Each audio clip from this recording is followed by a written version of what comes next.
You know that feeling when you're just scrolling and suddenly you're completely lost in a video? You're watching someone take something old, rusted, and forgotten, and just meticulously bring it back to life. Today, we're not just going to look at how a car gets restored, we're going to dive into why this whole process is so deeply, so hypnotically satisfying to watch.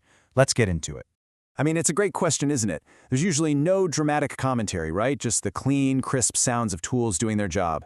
And yet, these videos pull in millions of views. It's because they tap into something really fundamental inside us, a sensory and psychological need for order, for precision, and for seeing a real tangible transformation happen right before our eyes. And that's really the heart of it, our first big theme, the allure of renewal. At its core, restoration is all about creating this pristine, perfect order out of what was complete chaos. You know, in a world that can feel pretty unpredictable, this patient, controlled process, it satisfies a deep-seated human desire to see things made right, to see potential totally fulfilled. Okay, so let's meet our patient. On the left, a 1969 Dodge Charger. I mean, it's all there, but it's tired. It's been neglected, kind of like a ghost of what it used to be. But you can see the promise in it. And on the right, well, that's the reality we're aiming for, a flawless icon completely reborn. This is that journey from chaos to order that we're about to see unfold. So, the journey actually starts not with building, but with, well, unbuilding. This isn't just smashing things apart, it's a careful, deliberate deconstruction. Every single piece is removed with total purpose, because it's the only way to get to the very core of the machine.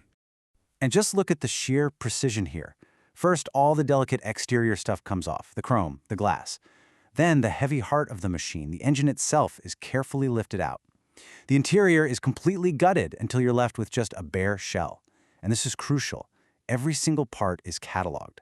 This methodical organization, it's the foundation for the perfection that's going to come later. And you have to appreciate the sounds. I mean, really listen. There are no screaming power tools, just the clean, satisfying click and turn of a hand wrench. It's this quiet, crisp sound that tells you a really thoughtful process is beginning. It's the very first note in this whole symphony. Okay, now we're moving to the stage where the real magic happens, the bodywork and the paint.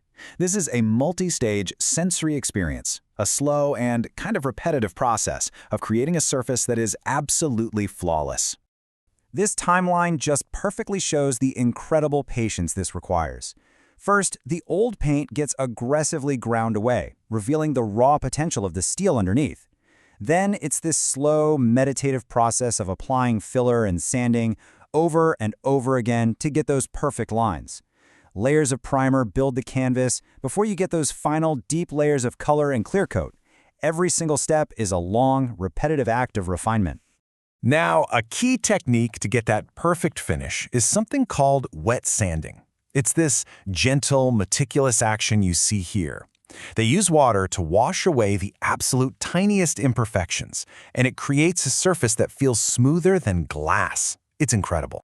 And again, just listen, if you were there, you'd hear it. It's not the harsh scrape of dry sanding, but this soft, gentle hiss. It's such a satisfying, almost therapeutic sound. It is literally the sound of flaws being methodically and completely erased. And then comes the payoff for all that prep work, the polisher. I mean, watching that wheel spin in its steady, hypnotic motion across the car, it's just mesmerizing. You see a dull, hazy finish instantly transform into this deep, liquid-like black mirror. It's pure visual magic. So, with every surface now absolutely perfect, we get to the final act, the rebirth. This is the art of assembly, where that carefully cataloged puzzle comes all the way back together, piece by perfect piece. This is my favorite part. It's a whole orchestra of satisfying sounds. That sharp, clean click as a piece of polished chrome just snaps perfectly into place. Or the deep, solid thud of a heavy door closing with perfect alignment. These aren't just noises, they are the audible proof of precision and quality. Each sound just means we're one step closer to being finished. And that's the thing, right? We watched every single component get broken down and perfected on its own. And now we get to see them all come together. The chaos from the beginning is now completely resolved into this complex, beautiful, and functional order.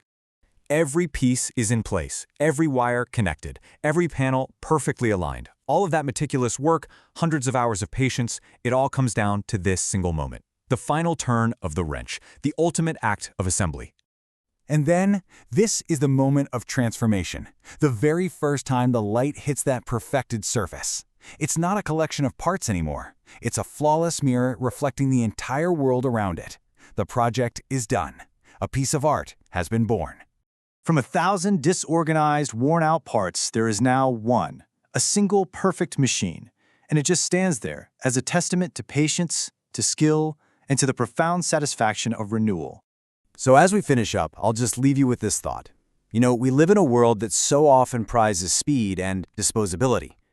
Watching this process makes you wonder about the value we put on things that last, on real craftsmanship, and on the quiet, meditative power of bringing something beautiful back from the brink. What's the real value in making something old new again?